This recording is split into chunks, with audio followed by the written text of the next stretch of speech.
Hello friends, welcome to this education platform. आप सभी का आपके अपने इस एजुकेशन प्लेटफॉर्म पर स्वागत है। इस वीडियो लेक्चर के अंतर्गत हम लोग सीखने वाले हैं बहुभुज यानी पॉलीगन। पॉलीगन में हम लोग त्रिभुज से लेकर के और पंचभुज, खटभुज और जितने भी प्रकार के बहुभुज हो सकते हैं उन पर चर्चा करेंगे और उनके लिए विशेष प्रकार की चीजों को सीखेंगे जो ज्यामिति के अंतर्गत कवर होंगे यानी ज्योमेट्री के अंतर्गत आएंगे, जिसमें मुख्य रूप से कोणों के बारे में चर्चा होगी और उनके प्रॉपर्टीज के बारे में चर्चा हो सकती है। तो ऐसे पॉइंट्स को हम लोग सीखेंगे। तो चलिए सबसे पहले देखते हैं बहुभुज यानी कि पॉलीगन में हम लोग मुख्यतः सीखने वाले हैं समबहुभुज। समबहुभुज का मतलब होता है रेगुलर पॉलीगन। समबहुभुज या इसी को समबाहु बहुभुज भी कहते हैं। समबाहु यानी ऐसे बहुभुज जिनकी भुजाएं समान हो। समबहुभुज का अर्थ भी वही है जिनकी भुजाएं समान हो, और समबाहु बहुभुज भी लिखा है तो एक ही बात है। ठीक, तो ऐसे बहुभुजों को क्या बोलते हैं? रेगुलर पॉलीगन कहते हैं, जिनकी साइड्स इक्वल होती, सभी भुजाएं बराबर होती हैं। ऐसे बहुभुज को रेगुलर पॉलीगन कहते हैं। तो रेगुलर पॉलीगन मतलब जिनकी भुजाएं बराबर हो। देखिए, बहुभुज एक त्रिभुज भी होता है, चतुर्भुज भी होता है, पंचभुज, खटभुज, सप्तभुज, ये सभी बहुभुज कहलाते हैं। यानी बहुभुज के अंतर्गत त्रिभुज भी आता है, चतुर्भुज भी आता है। त्रिभुज चतुर्भुज के प्रकारों पर हम लोग डिटेल में वर्क कर चुके हैं और अब इसके साथ साथ हम लोग चतुर्भुज के आगे की चीजों को देखेंगे और कुछ विशेष रूप के प्रश्नों को देखेंगे। जैसे त्रिभुज के 2 प्रश्न आपके सामने दिख रहे हैं, ये कुछ इंपॉर्टेंट क्वेश्चंस के अंतर्गत आते हैं, तो इनको देखेंगे। तो अब देखिए, सबसे पहले किसी भी समबहुभुज के अंतर्गत अगर जो भी कोण बनते हैं, जैसे एक त्रिभुज के अंदर कितने कोण बनते हैं?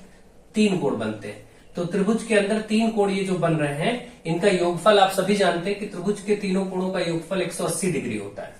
ठीक है, तो ये कैसे होता है ये भी हम लोग देखेंगे। तो किसी भी समबहुभुज के अंतर्गत आप सब लिखना स्टार्ट करें, कुछ रूल्स लिख लें। समबहुभुज के अंतः कोणों का योग, अंतः कोणों का योग यानी कि किसी बहुभुज के अंदर बनने वाले कोण, अंतः कोणों का योगफल अगर आपको निकालना हो तो वो किस सूत्र से आता है? वो आता है 2n-4 इंटू 90। ऐसे लिखेंगे ब्रैकेट में 2n-4 इंटू 90। यहां पर n क्या है? n उस बहुभुज की भुजाओं की संख्या है। जहां पर n क्या रिप्रेजेंट कर रहा है? n बहुभुज की भुजाओं की संख्या है, भुजाओं की संख्या। जैसे त्रिभुज है तो 3 भुजाएं, n का मान 3 रख देंगे। भुजाओं की संख्या। अब देखिए, चेक करना चाहते हैं तो आपको पता है त्रिभुज के तीनों कोणों का योग 180 होता है। यहां 3 रख दीजिए। 2n-4 में 2 गुणे 3, 2n मतलब 2 गुणे n। ठीक है, तो 3 रख देंगे और गुणे 90। इसी सूत्र में देखिए, हमने n की जगह 3 रखा तो अपने आप 180 आएगा। 3 दूनी 6 - 4 गुणे 90। 6 - 4 मतलब 2, 2 गुणे 90 करेंगे तो 180 आ ही जाएगा। आपको ये पता चल गया कि त्रिभुज के तीनों कोणों का योगफल कितना होता है? 180। और कैसे होता है ये भी आपने विशेष रूप से देख लिया। ठीक है, तो इसी प्रकार से अब हम लोग आगे देखेंगे। अब मान लीजिए आपको यही इसी रूल को चेक करना है चतुर्भुज के लिए। तो आपको मालूम है कि चतुर्भुज के चारों कोणों का योगफल 360 होता है। तो आप यहाँ पर सूत्र में n की जगह 4 रख देंगे। यहाँ जहाँ n है 2 गुणे n, तो 2 गुणे 4 रख देंगे। 4 मतलब आप चतुर्भुज के अंतर कोणों का योगफल निकाल रहे हैं। तो अब देखिए क्या आएगा। तो आप देख रहे हैं 4 दूनी 8, 8 - 4 गुणे 90, और 8 - 4 मतलब 4 ही बचेगा। 4 गुणे 90 तो 9 चौके 36। आप देख रहे हैं 360 डिग्री आ चुका है। इसका मतलब अगर हमें चतुर्भुज के सभी कोणों को बताना है तो वो 360 होता है, सभी कोणों का योगफल। ऐसे ही पंचभुज निकालना है तो n बराबर 5 रख देना है। जैसे ये प्रश्न है 7 नंबर, किसी समपंचभुज के अंतः कोणों का योग। तो इसको पहले ही कर लेते हैं क्वेश्चन नंबर 7 को। तो n बराबर 5 इसी सूत्र में रख देंगे। तो n बराबर 5 यानी पंचभुज के लिए हम काम कर रहे हैं, तो n का मान 5 रखेंगे। 2 गुणे 5 हो जाएगा। भाई सूत्र तो यही प्रयोग होगा, ये वाला। इसी में n की जगह 5 रख देंगे।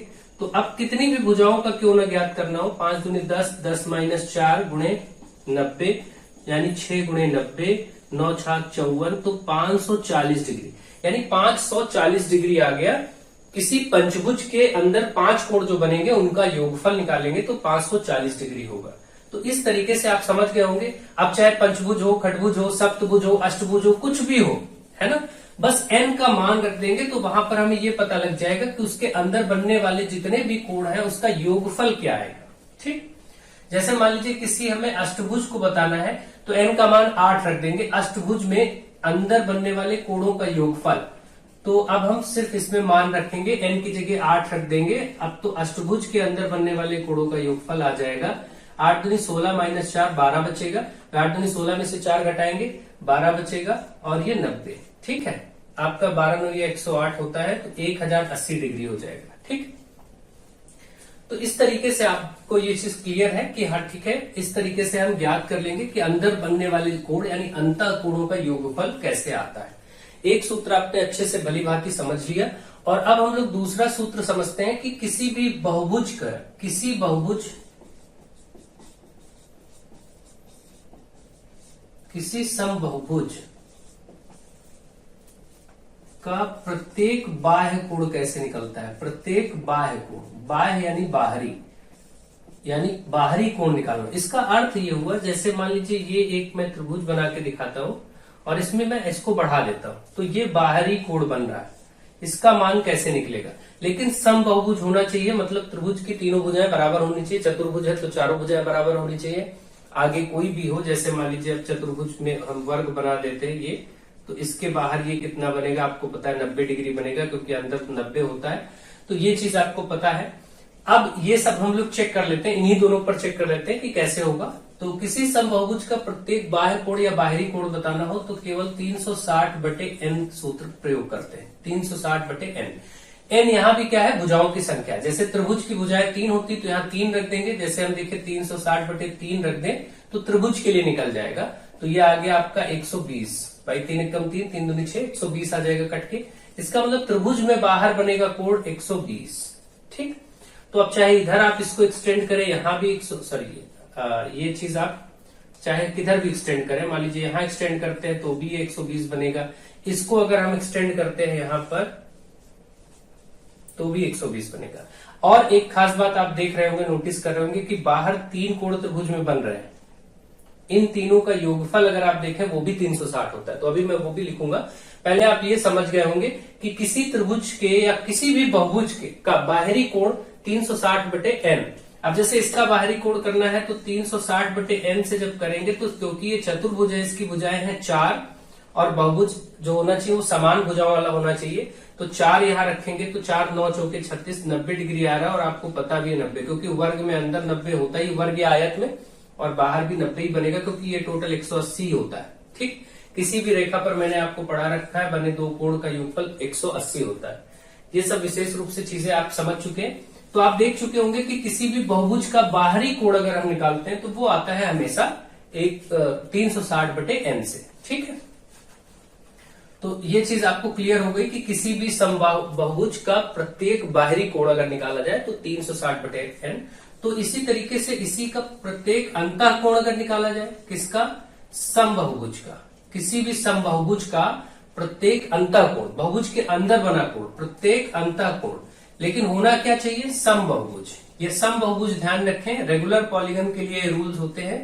किसी भी समबाहुभुज का प्रत्येक अंतःकोण, प्रत्येक अंदर का कोण क्या होगा, 180 में से माइनस कर देंगे ये जो आपने बाहरी कोण निकाला है, ये यानी ये जो आपने बाहरी कोण निकाला है यानी बाह्य कोण, इसको आप 180 से घटा देंगे। क्यों, अभी आपने देखा था मैंने त्रिभुज बनाया था, तीनों भुजाएं इसकी बराबर थी, तो ये वाला 360/n करके 3 रख के 120 आ गया था। अगर ये 120 आया है तो इधर पूरा मिला के 180 तो होगा, ये जोड़ के 180 से 120 घटा देंगे, ये अंदर वाला पता चल जाएगा 60 होता है। तो इसी तरीके से आपको पता है कि अगर प्रत्येक अंतःकोण ज्ञात करना हो तो हम इस सूत्र का प्रयोग करेंगे कि बाहरी कोण निकालेंगे और फिर उसको घटा देंगे, माइनस कर देंगे। तो इन दोनों पर जितना भी क्वेश्चन इसमें लिया गया वो हम लोग सॉल्व कर लेते हैं। एक एक क्वेश्चन भी सॉल्व करते हैं, रूल को भी सीखते रहे।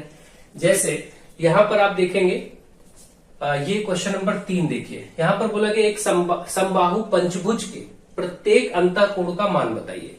अब देखिए हमें पंचभुज के अंतःकोण बताना है, तो n का मान, सबसे पहले हम यहाँ पर n का मान 5 रखेंगे, बाहरी कोण निकालेंगे। तो हम यहाँ पर सॉल्व करने जा रहे हैं क्वेश्चन नंबर 3। इसमें हम प्रत्येक बाहरी कोण या बाह्य कोण निकालेंगे पहले, और ये होता है 360/n। और यहाँ क्योंकि पंचभुज है इस क्वेश्चन में, तो इसका मान 5 रख देंगे, इसको काटेंगे, 5 सत्ते 35, 5 दूनी 10, 72 डिग्री आ गया बाहरी कोण। ठीक, जब बाहर 72 डिग्री बनेगा पंचभुज में तो अंतःकोण क्या बनेगा, इसका प्रत्येक अंतःकोण निकाल लेंगे, प्रत्येक अंतःकोण यानी अंदर बनने वाला कोण, तो वो 180 से इसी बाहरी कोण को घटा दिया जाएगा। सूत्र ये वाला देख लीजिए, इसमें लिखा गया है कि अंतः कोण निकालने के लिए 180 से बाहरी कोण घटा दीजिए, तो पंचभुज का अंदर बनने वाला कोण आ जाएगा। ठीक है, तो अब इस प्रकार से हम लोग देखेंगे। अब इस चीज को आप देख सकते हैं, जैसे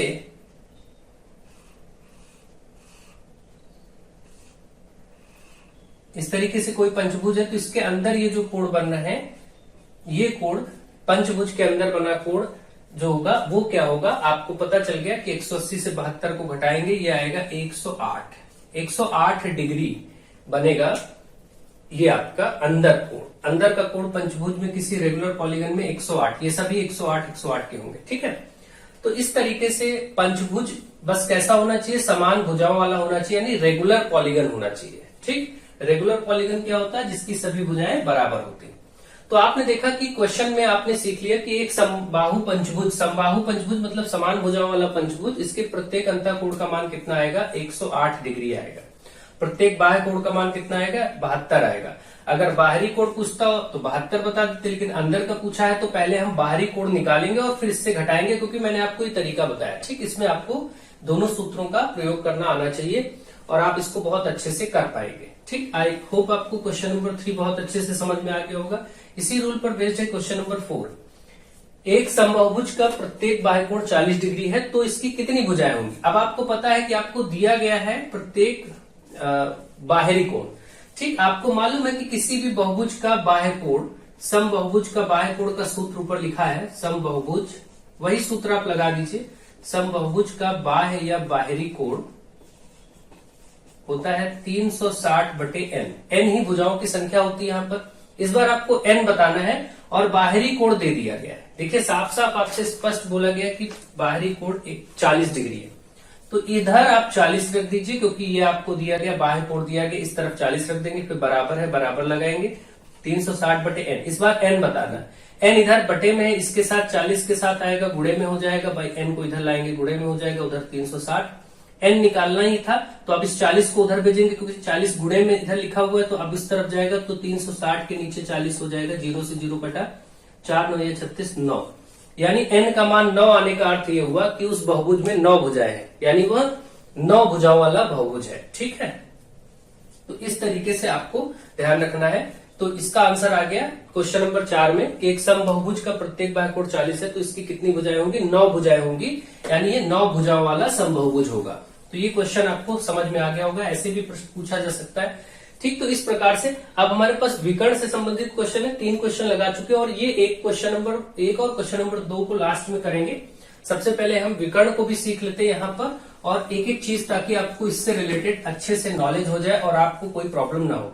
देखिए किसी भी बहुभुज में विकर्ण कितने बनते हैं, जैसे आप जानते हैं कि कोई भी चतुर्भुज आपका बनता है, इसके 2 विकर्ण होते हैं, ये एक ये बन गया और एक ये बन गया, तो 2 विकर्ण है, कहीं पर 3 है, कहीं 5 है, कितने हैं ये फर्क नहीं पड़ता, आपको निकालना आना चाहिए कैसे होगा। तो समबाहुभुज, कोई भी समबाहुभुज है समान भुजाओं वाला, के विकर्णों की संख्या कैसे निकाली जाती है, इसको नोट कर लीजिए। विकर्णों की संख्या, इसका एक सूत्र होता है n-1/2 -n। इसको अच्छे से लिख लीजिए। n क्या है, जहां पर इस सूत्र में जो n आया है, जहां n भुजाओं की संख्या है, कितनी भुजाओं वाला बहुभुज है, भुजाओं की संख्या को प्रदर्शित करता है यहाँ पर। अब जैसे हमें चतुर्भुज में 2 विकर्ण मालूम होते हैं, हम निकाल के देखते हैं क्या ये सही है। तो चतुर्भुज में n का मान 4 होता है, क्योंकि भुजाएं 4 होती हैं। किसी चतुर्भुज में विकर्णों की संख्या बताइए प्रश्न हो, तो n का मान 4 रखेंगे। अब देखिए यहाँ इस सूत्र में हम n का मान 4 रखेंगे, 4। अब देखिए ये जो n-1 लिखा है, इसके बीच में गुणे का निशान होता है, तो 4 रखेंगे, फिर यहां भी 4 रखेंगे, 4 - 1 और बटे 2, फिर अलग से माइनस लगा के n फिर लिखा है, मतलब 4। जहां जहां n होगा वहां 4 रखेंगे। इस सूत्र में जहां जहां n है वहां 4 रख दीजिए, बस उसको सरल कर दीजिए, तो विकर्णों की संख्या पता चल जाएगी। चतुर्भुज में कितने विकर्ण है ये आपके सामने आ जाएगा। देखिए ये 4 और ये 4 में से 1 गया, 3/2 -4। अब अगर आप इसको 2 से काटे, 2 दूनी 4 होता है, तो 3 दूनी 6 ये हो गया, और -4 घटा करके देखिए 2 आ रहा है। अपने आप पता चल गया कि हाँ चतुर्भुज में 2 विकर्ण होंगे, क्लियरली आपको इसी सूत्र से पता लग गया। तो इससे कोई भी भुजाएं वाला बहुभुज हो, आपको केवल और केवल क्या करना है, मान रख देना बस। जैसे इसमें आपको एक क्वेश्चन दिया गया था, क्वेश्चन नंबर 5, एक खष्टभुज मतलब 6 भुजाओं वाला, एक खष्टभुज में कितने विकर्ण होते हैं। तो यहां पर बस आपको n का मान 6 रख देना है। हेक्सागन की बात की गई है, n का मान 6 रख देना है। तो इसमें जहां जहां n है वहां 6 रख दीजिए, तो विकर्णों की संख्या आ जाएगी। तो आपको क्या निकालना है, विकर्णों की संख्या, कितने विकर्ण होंगे, विकर्णों की संख्या। तो यहां बस 6 रखेंगे, गुणे 6 में से 1 कम बटे 2 माइनस यहां भी 6, 2 से ये काट सकते, 2 3 6 3, और ये 6 में से 1 गया 5 बचा, माइनस 6, 5 से 15 माइनस 6 मतलब 9 विकर्ण होंगे। अगर 6 भुजाओं वाला बहुभुज है तो वहां पर 9 विकर्ण होंगे। ठीक है, तो इस तरीके से कुल 9 विकर्ण इसमें बन सकते हैं। तो आप ये चीज समझ गए होंगे कि कैसे विकर्णों की संख्या ज्ञात की जा सकती है। और कोई प्रश्न, क्वेश्चन नंबर 6 है, एक बहुभुज के 27 विकर्ण। इस बार देखिए विकर्णों की संख्या दे दी गई। अब सूत्र हम तो वही लगाएंगे क्योंकि विकर्णों की संख्या दी है। तो विकर्णों की संख्या, किसी बहुभुज में विकर्णों की संख्या बराबर, सूत्र हमारे पास जो है n into n minus 1/2 minus n, सूत्र तो यही रहेगा। लेकिन इस बार विकर्णों की संख्या पता है 27, तो हम इधर रखेंगे 27 और ये ऐसे ही रहेगा n माइनस 1/2 माइनस n। इसको थोड़ा सरल करना पड़ेगा, इसमें कैलकुलेशन पार्ट है, तो इसको आप ध्यान से देख लीजिए। ये 2 इधर है, इधर भी जाएगा। एलसीएम लेने का तरीका क्या होता है, 2 इससे मल्टीप्लाई हो जाएगा तो n माइनस 1 ये तो रहेगा ही, माइनस 2 इससे गुणा हो जाएगा 2n। अब टोटल बटे 2 हो गया। एलसीएम लेने का तरीका आपको मालूम ही होता है किसी भी भिन्न में। ये 2 इधर आ जाएगा 27 के साथ, ये 2 बटे में है, इसके साथ आएगा तो गुणे में हो जाएगा। तो 27 गुणे 2 बराबर, इधर बचेगा n माइनस 1 माइनस 2n, भाई 2 तो इधर आ गया। अब ये हो गया 54 बराबर, इसको गुणा कर दीजिए, ये इससे भी गुणा होगा, ये इससे भी होगा क्योंकि ब्रैकेट के बाहर है, तो ये हो जाएगा n² minus n minus 2n। ठीक है, अब आप देखेंगे ये 54 इधर है ही, इधर n² ऐसे ही रहेगा क्योंकि दूसरा कोई नहीं, लेकिन ये माइनस माइनस प्लस 1n और 2n मिलके माइनस का 3n हो जाएगा। अब इसको हम सरल कर देंगे बस। ठीक है, ऊपर से मैं इसको हटा दे रहा हूं ताकि स्पेस हो जाए, और ये सूत्र तो अब आपका लिखा ही है तो इसको भी मैं हटा दे रहा हूं और इतने में इसको सॉल्व करता हूं। अब आपका इसको अगर आप अरेंज करें, 54 को भी उधर ले जाएं, भाई 54 को भी अगर हम उधर भेज दें तो बनेगा n² माइनस 3n, इधर है ही 54, इधर प्लस का उधर माइनस 54 हो जाएगा, और इधर फिर कुछ नहीं बचेगा क्योंकि 54 भी उधर चला गया तो इधर 0 बचेगा। अब आपके सामने ये क्वाड्रेटिक द्विघात समीकरण है, जिसको सरल करना आप जानते हैं। द्विघात समीकरण को बीच वाले पद को स्प्लिट करा के सरल किया जाता है। जिन लोगों को नहीं पता वो अच्छे से उसको सीख ले, समझ ले। फिलहाल ये चीज मैं आपको समझाता हूँ। यहाँ से n² माइनस, बीच वाले पद को ऐसी 2 संख्या लेते हैं जिनको जोड़ने घटाने पे 3 आए, जोड़ने या घटाने पे 3 आए, गुणा करने पे 54 आए, तो 9 छाक 54 होता है। तो हम इसके प्लेस पे, इस 3 के प्लेस पे 9 माइनस 6 लिख सकते हैं। अभी भी ये 3 ही है लेकिन स्प्लिट हो गया, तो 9 माइनस 6 मतलब 3 ही होता है, लेकिन 9 छाक 54 भी होता है। बाहर n था, n ही रहने देते हैं। हमने केवल इस 3 को देखिए 2 पार्ट में ब्रेक कर दिया है, माइनस 54 बराबर 0। अब बस इसी को सरल कर दीजिए, माइनस 9n, n इससे भी गुणा होगा और ये माइनस माइनस प्लस 6n हो जाएगा, माइनस 54 बराबर 0। n कॉमन ले लेंगे क्योंकि यहाँ n 2 बार, यहाँ 1 बार है, तो 1 बार n बचेगा माइनस 9, प्लस 6 कॉमन लेंगे तो n माइनस 9, क्योंकि 6 9 54 होता है, बराबर 0। यानी n माइनस 9 ये बाहर करेंगे तो बाहर n और प्लस 6 बचेगा दूसरे ब्रैकेट में। अब आपको पता है कि एक बार आप क्या करेंगे, इस n माइनस 9 को 0 रखेंगे क्योंकि दोनों 0 ही हैं, तो n का मान 9 आ जाएगा, और एक बार इस n प्लस 6 को 0 रखेंगे तो n का मान माइनस 6 आ जाएगा। देखिए ये माइनस 6 जो आया है ये नॉट एक्सेप्टेबल होगा, क्योंकि माइनस में भुजाओं की संख्या नहीं हो सकती, भुजाओं की संख्या पॉजिटिव रहेगी। इसका मतलब आंसर 9 है, यानी कि वो 9 भुजा वाला बहुभुज है जिसके विकर्ण 27 निकलते हैं। ठीक, आप चाहे तो विकर्ण के सूत्र में मान रख के चेक भी कर सकते हैं। आपसे उल्टा पूछा गया था, विकर्ण की संख्या देके भुजाएं पूछी गई थी, इसलिए ऐसा किया गया। ठीक है, तो आपको ये चीज पता होनी चाहिए और अच्छे से आप इसको क्लियरली आप चेक करना चाहें तो चेक भी कर ले। 9 भुजाओं वाले विकर्णों की संख्या 27 आएगी कि नहीं। अब आप यहाँ 9 रख के देख लीजिए, 9 गुणे 9 माइनस 1/2 माइनस 9, 9 गुणे 8/2, भाई 9 में से 1 जाएगा 8 बचेगा, माइनस 9, 2 से 2 चौके 8, 9 चौके 36, 36 माइनस 9 आप करेंगे 27 आ जाएगा। ठीक है, तो इस तरीके से आपको पता चल गया कि 9 भुजाओं वाले बहुभुज में विकर्ण कितने होते हैं, 27 होते हैं। ठीक, तो इस तरीके से आपको ये सभी प्रश्न अच्छे से समझ में आ गए होंगे, विकर्णों की संख्या भी समझ में आ गई होगी, और ये आपका क्वेश्चन नंबर 6 भी हो गया। तो आप देख रहे हैं 3, 4, 5, 6, 7 ये प्रश्न हम लोग लगा चुके हैं। अब केवल ये 2 प्रश्न करने हैं जो त्रिभुज के विशेष प्रकार पर निर्भर करते हैं। क्वेश्चन नंबर 1 जिसका फिगर ये बना हुआ है, यदि ओ त्रिभुज एबीसी का अंतः केंद्र है तथा बीएसी कोण बीएसी मतलब बीएसी ये ऊपर वाला 60 डिग्री है, तो कोण बीओसी बताना है। बीओसी मतलब ये वाला कोण ज्ञात करना है। तो जब भी इस तरीके का कोई डायग्राम आए, ध्यान रखें, इसको फिर से बना के समझा देता हूं ताकि आपको क्लियर है। अगर ये वाला कोण पता हो और इसके समद्विभाजक मतलब बराबर भागों में बांटना, जैसे अगर यहाँ 60 बनता और 30-30 काटे तो समद्विभाजक हो गया। 40 होता 20-20 कर दे, 50 है 25-25 कर दे, तो ये रेखा समद्विभाजक कहलाती है।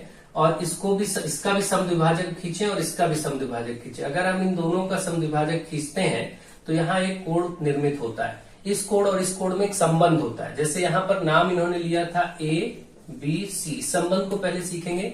अगर ये वाला कोण निकालते हैं BOC ये वाला, तो ये बराबर होगा, हमेशा ध्यान रखें, 90 प्लस, देखिए ये कोण 90 डिग्री से बड़ा दिख रहा है, ये वाला कोण 90 डिग्री से बड़ा दिख रहा है, तो आप क्या करेंगे 90 प्लस हाफ एंगल A, इसको याद रखें। इस संरचना में, त्रिभुज की ऐसी संरचना में जिसमें अंदर वाले कोण के समद्विभाजक खींचे जाए और यहाँ त्रिभुज पर, यहाँ पर केंद्र पर कोण बने, तो इस कोण का और इस कोण का संबंध क्या होता है, यहाँ वाला बना कोण 90 से ज्यादा होता है। कितना ज्यादा, 90 प्लस A का आधा, यहाँ के बने कोण का आधा 90 में जोड़ दीजिए तो ये वाला कोण आ जाएगा। ये बात समझ में आ रही होगी।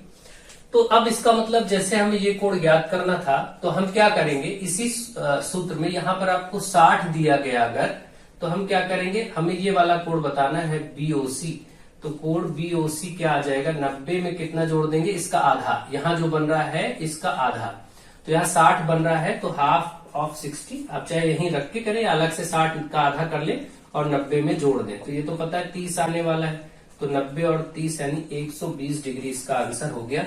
इस क्वेश्चन का आंसर कोण BOC बराबर 120 डिग्री। ठीक, तो एक तो ये पैटर्न बनता है किसी भी त्रिभुज में, और एक और पैटर्न बनता है, इसको भी देख लीजिए। किसी भी त्रिभुज का अगर हम बाहरी भुजाएं इसको बढ़ा दें ऐसे, और ये जो बना कोण है इसका आधा किया जाए, और ये जाकर के जहां मिलेंगे इसको O पॉइंट दे दिया जाए, ये A, ये B, ये C और ये O, तो यहां पर बने आप देखिए यहां भी समद्विभाजक खींचे गए हैं, यहां भी समद्विभाजक, यहां समद्विभाजक अंदर की तरफ खींचे गए हैं तब कोण बना है, यहां समद्विभाजक बाहरी कोणों के खींचे गए हैं ये और ये, तब ये कोण निर्मित हो रहा है। कोण यहां भी BOC मैंने नाम रखा है BOC, लेकिन इस स्थिति में यहां के कोण का और इससे संबंध लिया जाएगा, तो ये कोण आप देख रहे हैं 90 से छोटा बन रहा है, ये कोण आपको दिख रहा होगा कि ये एक्यूट एंगल है 90 से छोटा, तो आप यहां याद रखिए 90 minus half angle A, rule वही है, कोण A कब आधा करिए और 90 से घटा दीजिए तो यहां का कोण मिल जाएगा। ठीक, अब इस बार देखिए बोला गया किसी त्रिभुज के दो बाह्य कोण समद्विभाजकों के बीच 70, यहां पर 70 बन रहा है, ये कोण दिया गया है, ध्यान रखें कौन सा कोण दिया गया ये भी समझ लीजिएगा। यहां पर अगर आपको ये वाला कोण दिया गया तो आप ये A वाला बता सकते हैं, यहां वाला निकाल सकते हैं, अगर यहां वाला दिया गया तो ये निकाल सकते हैं। ठीक, तो हमें इस बार ये कोण दिया गया 70, तो तीसरा कोण मतलब ये वाला कोण बताना है। तो आप देखिए यहाँ पर BOC 70 है तो इधर 70 रखिए, 90 ऐसे रहने दीजिए, हाफ एंगल A ऐसे लिख दीजिए। अब आप देखिए इस 90 को इधर लाएंगे तो 70 में माइनस हो जाएगा, 70 में ये जाकर के इधर माइनस होगा, बराबर माइनस हाफ एंगल A ये बचा है, तो इसको इतने पार्ट को ऐसे नोट कर लेंगे, ये माइनस का 20 बचेगा, माइनस हाफ एंगल A ये लिख लीजिए, माइनस से माइनस कट गया, ये दो जो बटे में है ये 20 से आके गुणा हो जाएगा, क्योंकि ये बटे में है तो इधर गुणा हो जाएगा, तो 20 गुणे 2, तो उधर केवल एंगल A बचेगा, और इस प्रकार से आप देख रहे हैं एंगल A 20 गुना 40 हो गया, ये आपका 40 डिग्री मान हो गया। तो इसी प्रकार से आपको ध्यान देना है कि दो कैटेगरी हैं, ये वाला प्रश्न भी आपका लग गया, कभी भी ऐसे आए तो आप इसको बहुत अच्छे से ध्यान रखें। ठीक, तो मुझे आशा है कि आपको इन दोनों कैटेगरीज में चीजें समझ में आ गई कि त्रिभुज के ये प्रकार पूछे भी कई एग्जाम्स में जाते हैं और बहुत ज्यादा पूछे जाते हैं। तो याद रहे एक कि जब ये त्रिभुज बराबर है, तीनों भुजाएं बराबर है और इसके अंतः कोण यहाँ पर ऐसे इसके ये वाले समद्विभाजक, अंतः समद्विभाजक, अंतः कोणों के समद्विभाजक यहाँ कोण निर्मित कर रहे हैं। हम बीओसी नाम रख देते हैं इसको ए। तो ये कोण बीओसी का संबंध होता है 90 से, ये बड़ा होता है 90 प्लस हाफ एंगल ए। मतलब कोण ए आपको दिया जाए, जैसे यहाँ पर 50 दिया जाए तो इसका आधा ले लीजिए 25 होगा और 90 में जोड़ दीजिए 90 प्लस हाफ। अगर ये 50 दिया तो यहाँ 50 रखेंगे, 25 ही तो आएगा। तो आप देखेंगे 90 में 25 जोड़ देंगे तो 115 आ जाएगा। ठीक, इसी तरीके से अगर ये कोण, फिर ये त्रिभुज मैंने बनाया और ये बाहरी भुजाओं के साथ जो कोण बन रहा है इसके अर्धक खींचेंगे तो यहाँ पर फिर एक कोण निर्मित होगा। इसको आप ABCO ये रख देंगे। अब देखिए अगर हमें इसमें और इसमें रिलेशन पता करना है तो भी वही रिलेशन होता है। कोण BOC बराबर 90 minus half angle A, 90 minus half angle A। मान लेते हैं एंगल A हम यहाँ पर कुछ ले लेते हैं, सपोज 60 डिग्री ले लेते हैं तो यहाँ पर 60 रख देंगे तो 90 माइनस हाफ इंटू ये कट के 30 हो जाएगा। इसको कट कर लीजिए 30, सीधे 30 घटाएंगे तो ये भी 60 आ जाएगा। यहाँ का भी आंसर 60 हो जाएगा। ठीक है, इस तरीके से आपको समझना है। BOC भी 60 हो गया। तो ये सारी चीजें मुझे आशा है आप बहुत अच्छे से विधिवत सीख गए होंगे और सभी प्रकार के बहुभुज से संबंधित बातें सीख गए होंगे कि बहुभुज में अंतः कोण क्या होता है, बाह्य कोण क्या होता है, अंतः कोणों का योगफल क्या होता है। और एक पॉइंट और याद आ रहा है, उसको भी मैं आपको बता देता हूँ। वैसे मैंने भी चर्चा की थी लेकिन उसको क्लियरली पूरा मेंशन नहीं किया था। देखिए कोई भी बहुभुज हो, मैं त्रिभुज को ही उदाहरण पे ले लेता हूं। कोई भी बहुभुज हो और इसके भुजाओं को खींचा जाए, बढ़ाया जाए और यहाँ जो कोण निर्मित होता है जैसे ये और ये, तो इन तीनों कोणों का योगफल भी, जैसे समबहुभुज था, त्रिभुज की तीनों भुजाएं बराबर थी और यहाँ पर खींचे गए, बाहर खींचे गए भुजाओं से जो बना कोण है, जैसे ये 120 होगा, ये 120 होगा, ये भी 120 होगा। और ये खास बात है कि यहाँ पर बने कोण हमेशा इनका योगफल 360 डिग्री होगा। जैसे मैं कह दूं कि ये वाला x है, ये वाला y है और ये वाला z है, तो आप ये ध्यान रखें कि x, y और z का योगफल 360 होगा। यानी किसी भी बहुभुज में बाहरी भुजाओं के साथ बने कोणों का योगफल मान 360 होता है। कोई भी क्यों ना, कैसा भी चतुर्भुज हो, त्रिभुज हो, तो आप इसको ध्यान रखें। जैसे मैं इसको बढ़ा देता हूं, यहां पर बाहरी कोण बना, इसको बढ़ा देते हैं, यहां पर एक बाहरी कोण बना, इसको बढ़ा देते हैं, यहां पर बना। इसी तरीके से इसको बढ़ा देंगे तो यहां पर बना। तो आप देख रहे हैं ये 4 कोण बाहर के बन रहे हैं। अगर मैं इसको XY या कुछ भी, चलिए ABCD नाम दे देते हैं, ABC और D, तो ये चारों कोण A plus B plus C plus D एक 360 डिग्री बनाएंगे। अब चाहे ये पंचभुज की 5 भुजाओं को बढ़ाए, चाहे 4 भुजाओं को बढ़ाए, आपको याद रखना है ये सबका योगफल 360 होगा। तो कोई 3 दे दिए जाएंगे, चौथा पूछ लेंगे तो कोई बात नहीं, तीनों को जोड़ के 360 से घटा देंगे, चौथा कोण आ जाएगा। तो इन सब चीजों को ध्यान रखें, ये विशेष बातें आपको पता होनी चाहिए और मुझे आशा है कि आपको ये बात समझ में आ गई होगी और अच्छे से अब आप इनका एप्लीकेशन कर लेंगे और इनको सॉल्व कर लेंगे। तो आप सबको अगर वीडियो लेक्चर्स पसंद आ रहे हैं तो अच्छे से अपने फ्रेंड्स को जोड़ते रहिए। So thank you to all of you.